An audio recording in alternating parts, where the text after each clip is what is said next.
Jeffrey Sonnenfeld, Senior Associate Dean for Leadership Studies at the Yale School of Management. Jeffrey, you know Trump well, and you know plenty of CEOs well. It would seem to be positive, certainly, that you could imagine, but also a lot of risk that you take on in that relationship as well, certainly given the president's willingness to turn on people very quickly, one would think. Do you agree?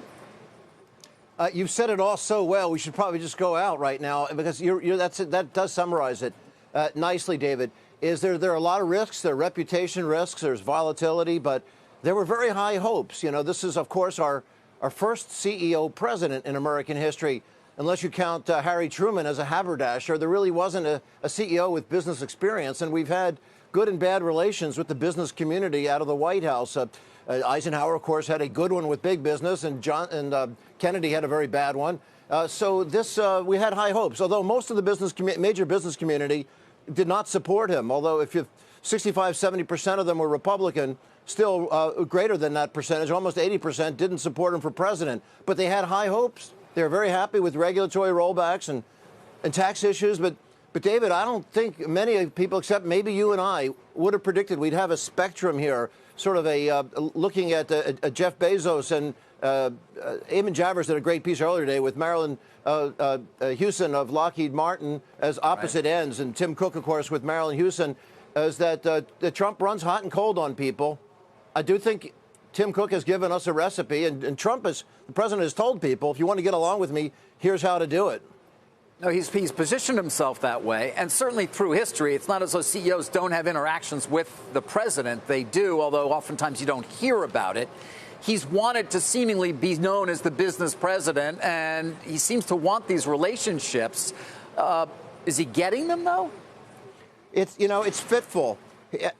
Even though he wants these relationships, much of the public doesn't appreciate he's not one of them. He positioned himself as one of them, but they never saw him as one. His enterprise was nowhere near the scale of any of these people's businesses, and he felt rejected from their club. So there's some resentment there.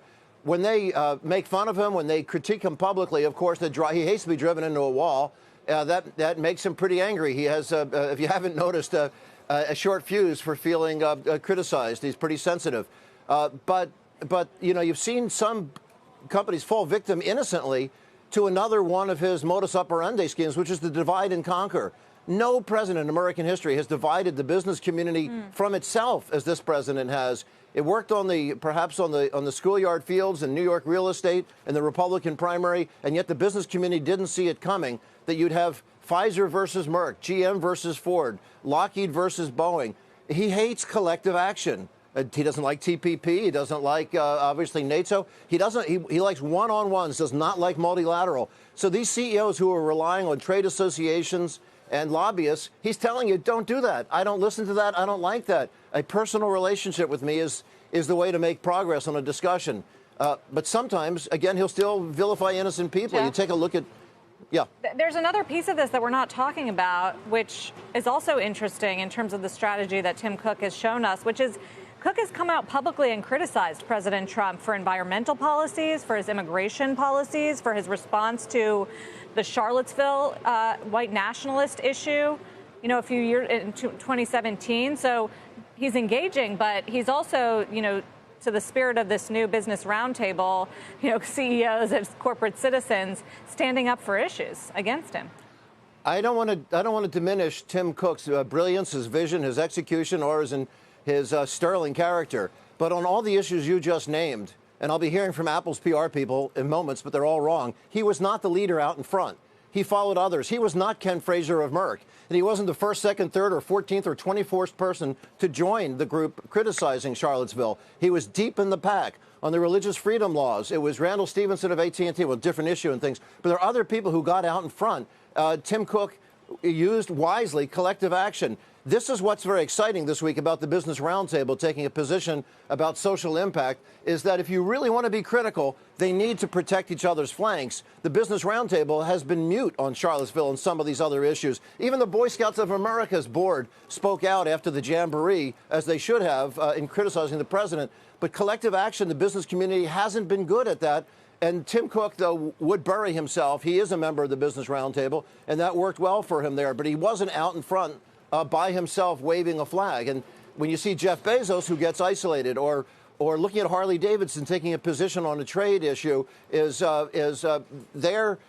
had to shut down a factory in Kansas City and open one in Thailand to sell product into Europe. Trump took that as a personal affront. The president took it as a affront when Mary Barra shut down Lordstown. She was out there by herself. Where is the business community to run protection for her? She had told both the Republican and Democratic senators long in advance, let's work out a plan. The White House was informed, but Mary Barra was isolated. And in today's headlines, we see that Ford is now being isolated, that Jim Hackett is out there by himself. And, when you're out there by himself fighting the White House on the Ford issue, it's basically the auto industry has moved on. They don't want a rollback in these emission standards and really actually in their efficiency that California and the European markets they want to sell into and Asian markets have these higher efficiency standards. And yeah, Jeff, by the way, that's a fascinating topic. Not quite sure how we got there, but we'll have to leave it for another day.